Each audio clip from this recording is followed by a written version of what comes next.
Our mission is sometimes to keep apart from people, because when we keep apart from them, we are helping them. So to remember that, let's sing that song. If you're happy and you know it, wash your hands, wash your hands. If you're happy and you know it, wash your hands, wash your hands. If you're happy and you know it, then you really ought to show it. If you're happy and you know it, wash your hands. If you're happy and you know it, wear a mask. If you're happy and you know it, wear a mask. If you're happy and you know it, then you really ought to show it. If you're happy and you know it, wear a mask.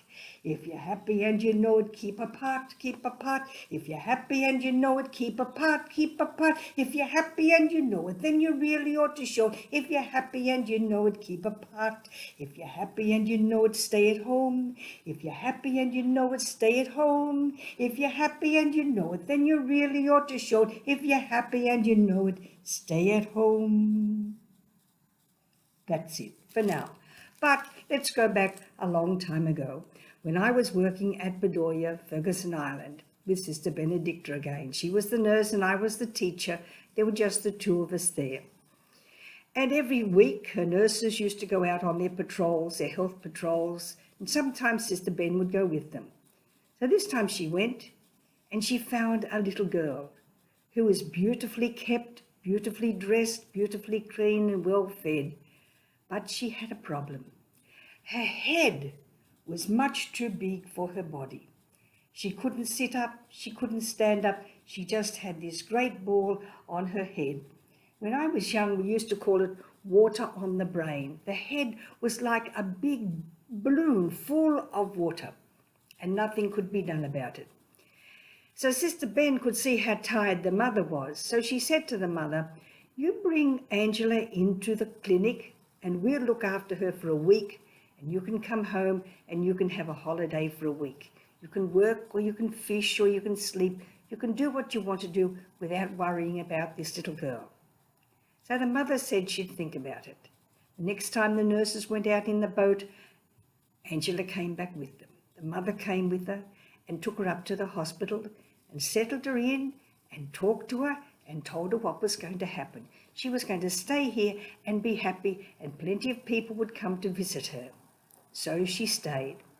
And every day, Sister Ben would take her out and put her underneath the big rectangle, big square place they had outside covered in, where the women used to come with their babies for treatment. And all the little children would run over to see this little girl who was lying on the floor. And they'd sit round her, talking to her, talking in their language, and she'd answer them.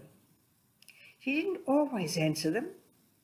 Mostly she repeated what they said. So every day I used to go up to the hospital to see Angelo and visit other people. But when she was there, it was mainly to see her, to keep her company. And whatever I said, Angela would say, and she would say it almost exactly the same as I did.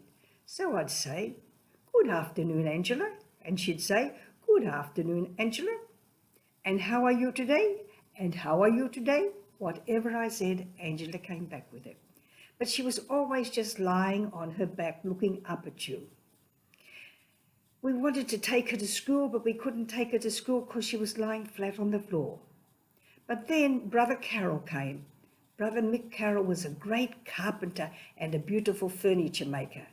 And he saw this little girl lying on the floor, and he decided to do something. He made a small chair. It had armrests, it had a back, and it had a special place for her to hold her head. It had two padded sides on, so to hold her head up, it wouldn't fall down. It was back. Oh, everybody was so happy Angela could go to school. So the boys came and carried the little chair over to the classroom, and Angela sat in the classroom. But the problem was, every time the teacher said something, Angela repeated, "Good morning, children. Good morning, children. Sit down. Sit down. Open your books. Open your books." At the beginning, everybody laughed and thought it was fun, but after a while, everybody got tired of this repeat echo coming in the classroom. So the teacher, who was a very good teacher, he did it for a long while. He did it for about 3 days. And after 3 days, he came and he said to me, "Sister, we really can't keep Angela. Angela will have to go." So Angela had to go back to the hospital, sitting in her chair or lying down on the mat with plenty of people coming to her. Angela was everybody's mission. Everybody came to her.